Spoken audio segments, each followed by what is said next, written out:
What drew you to the Baha'i Faith? The teachings about unity and love, the potential about diversity of people working together. I went to Oregon State and I ran into Baha'is there after doing some reading, and at that time there was this really dynamic, fun group of young people that would meet for firesides, and I just started reading and buying more books and studying, and declared 1976, I think. Yeah. So the beliefs in unity and diversity, and unity of mankind, elimination of all prejudices, culminating in a new people of all different backgrounds, really resonated with you. Yeah, and respecting other religions and diversity. That part really, I'm really grateful to Baha'i because it taught me to look at religions and other things. That my background was like anything but the church I was born into was suspect. Yeah. Even our neighbors, the Catholics, are suspect, even though we got along with them and stuff. But this really opened up my world, And in the end, when I'm thrown out, those tools still resonate with me. How to interact with people that are different, how to enjoy different places. The Baha'i Faith doesn't seem like it's very set up, or the Baha'i administration, to deal with big issues like sexual identity and that kind of thing.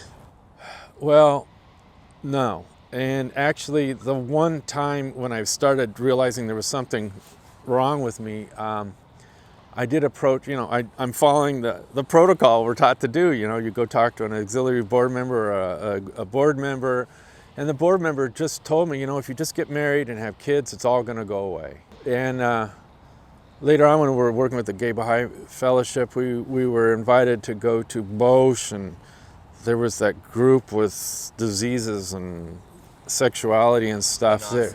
Yeah, and here these supposedly straight Baha'is are like hitting on the gay guys there, and it was just, but that was okay because they were married, and that was part of the thing when I don't think this is going to work for me much longer. I'm not, part of this discussion that we've all been having is a lot of us just don't want to live this lie. It's just not fair to our spouses or kids or community. Daniel, when did you first learn about the Baha'i law as it is currently interpreted regarding same-sex relationships? And how did you feel when you learned about it? Thinking it was probably in the early 80s. At that time, all you had was the codification, that little blue thin book about the Akdas. And, that what's there is, I think that was more or less all we had at that time. And you read that and you realize, oh, you're really sick, there's something really wrong with you, and you need to get help. Yeah. It puts homosexuality in the same category as arsonists, murderers, and people who steal. Yeah, I felt really, really welcome and loved. I mean, you're just terrified with that. And then, so you're trained as a young Baha'i guy, to go start getting help. And so you start talking to people. But I think every step of the way, they start opening up files on you, and people know about you. But their advice is just to go get married and have kids, and it'll all go away, and that sort of thing.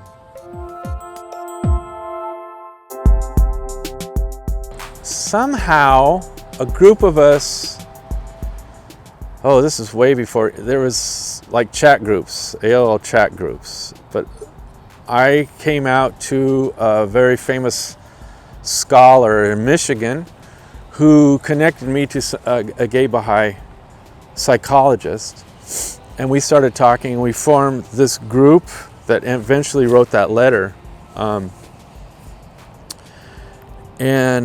Was it Sam McClellan, I think his name? He's probably passed away a long time ago. Him and his partner, after this whole train wreck, he moved to Italy, and I never heard from him again. He wasn't very internet savvy, and he was mid-'80s, late 80s when he moved. But we formed this group, and it was, the first thing was we were not alone, and that sort of thing. That was the most exciting thing about it, that everybody's dealing with this same, how do we deal with this?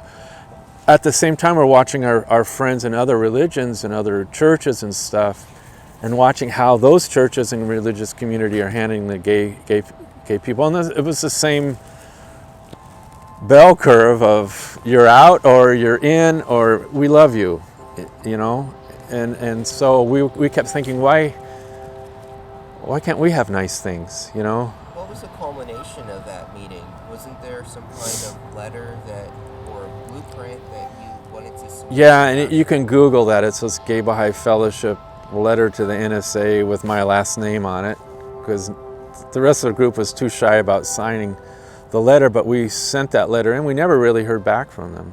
But it's really a lovely letter. When I went on pilgrimage right after that, Glenford Mitchell sat with me, and he was saying, no, everybody's welcome in the faith, and you need to find that group who wrote that letter. And I said, well, I'm the last name on that letter, and I'm part of that group. And he was just saying what a remarkable document was. And like a month later, they wrote this whole compilation of homosexuality, and I'm still confused. So, Do you remember any of the letter that you wrote? Any of the words in it? You want me to read it? I brought a copy. Yeah. After a brief introduction, we had a couple of points that we asked for guidance on. The first one was fear and ignorance of homosexuals within the Baha'i community. Our experience suggests that there are large numbers of gays and lesbians in the Baha'i Faith. Furthermore, many heterosexual Baha'is are supportive of gays and lesbians insofar as there are no known therapies to alter a person's sexual orientation. The friends and institution of the faith should show greater compassion and forbearance in regarding homosexual Baha'is. And it goes on from that one.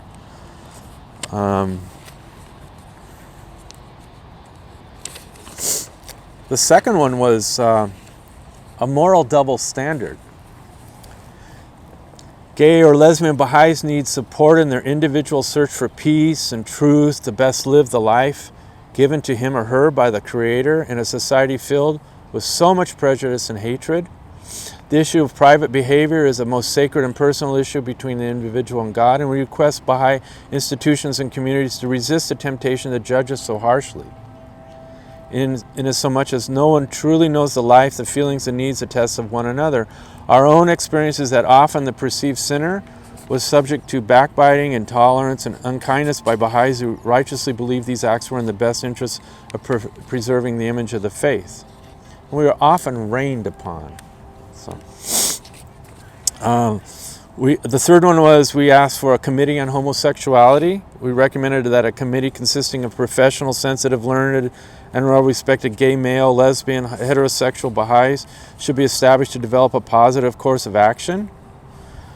Another one was a BP flag sort of thing. We recommended the establishment of Baha'i parents and friends of gays and lesbians, like PFLAG, would be modeled after PFLAG in an international organization sponsored.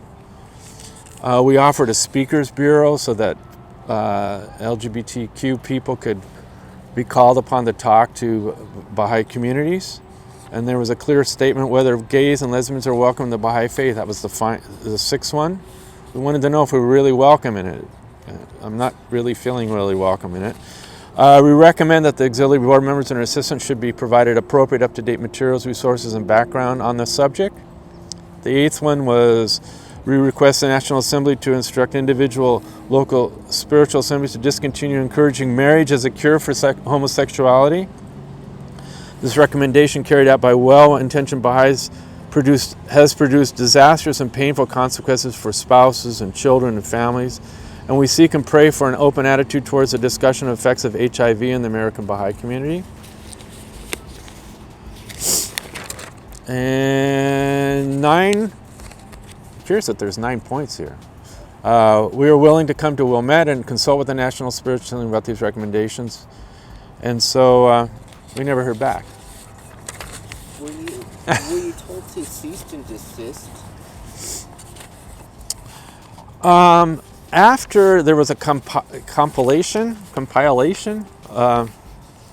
about homosexuality that came out, and I think in a really terrible way that was their answer. Instead of addressing this letter, they sent out all the teachings related to homosexuality out to everybody, which I think was cruel and just not welcoming in itself. And after that, then Councilor Birkeland called me and said, the House of Justice or the NSA is going to ask you guys to disband. And we consulted and we did an instant and exact obedience. I think somehow we either sent an email or we sent him a letter. It's probably in my file somewhere that they will never let you see. But we did. We followed their directions in hopes that this would create healing. Instead, it just became more and more totalitarian and exclusive and crueler and meaner. And it doesn't need to be that way. You know, we're better. I had thought that, it's no longer we're better. I had really thought that the Baha'is were better than that. You know.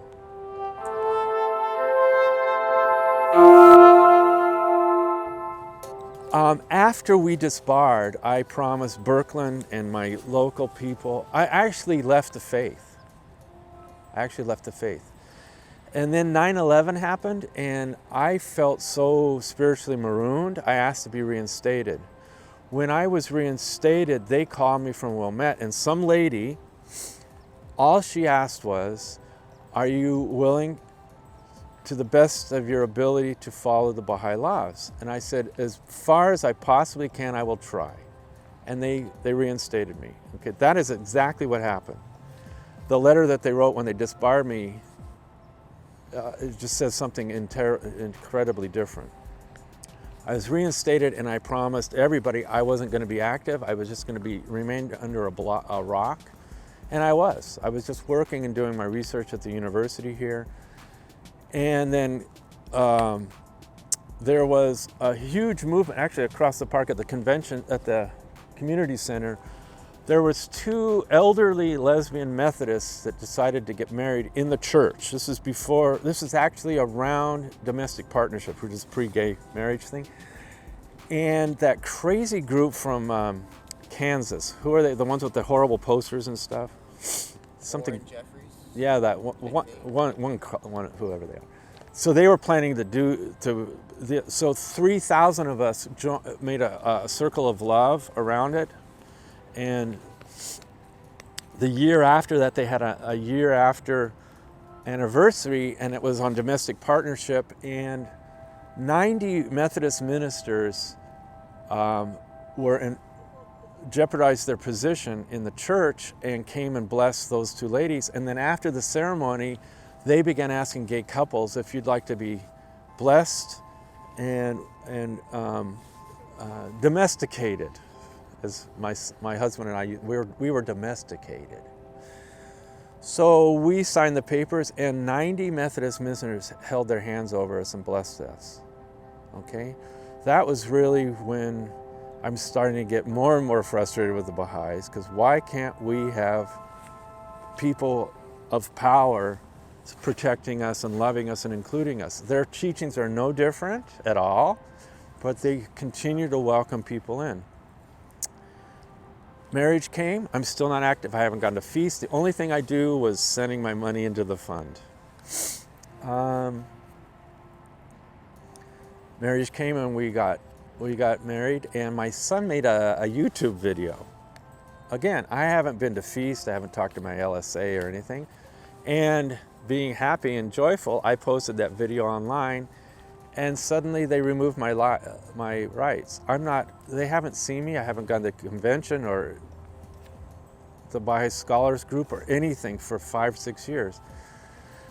And that really was terrifying, because even though you're not causing, I mean, you know, I was telling you this morning that the people I'm staying with here, he was a lapsed Catholic, but his husband of 20 years died of cancer, and when his husband was dying, the priest came over and gave him their last rites and continued to talk to him and all that stuff. And they didn't lose their last rites. They haven't been denied communion. They're welcome in the church. But the Baha'is don't want us. They literally don't want us. And what happened when I lost my rights is well over 100 people in this community, non-Baha'is, don't want to have anything to do with it.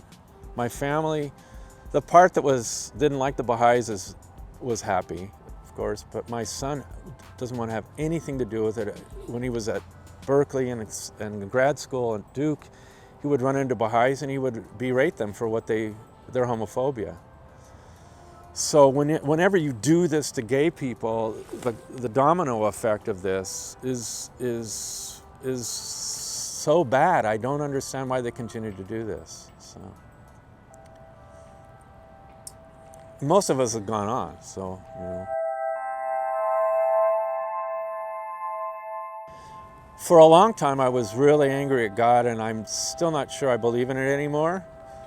But one of my therapist buddies said, you know what?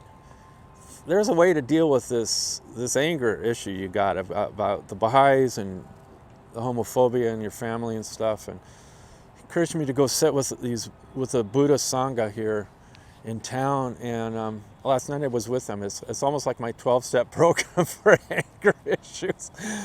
But instantly they were, the first night I was there, I was asking questions about this, and then for some odd reason I told my story, and he started to cry.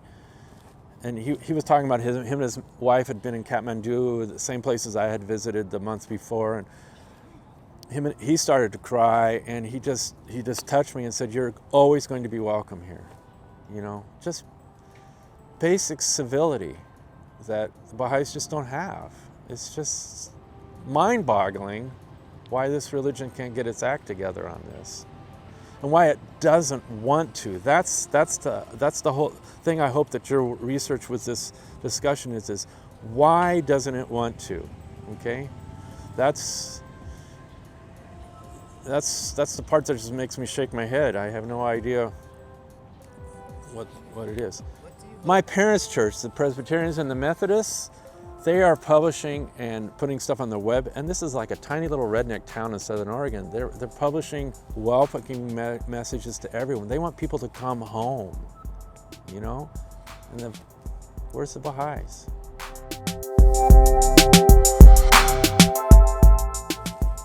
I have two angels here. They talk a lot. Sometimes I have to tell them to be quiet.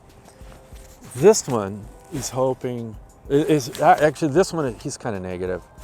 He's saying there's nothing going to happen.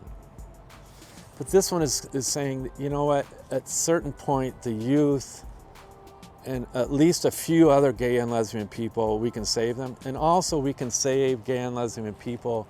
Just don't bother. Just don't bother. You're not welcome here.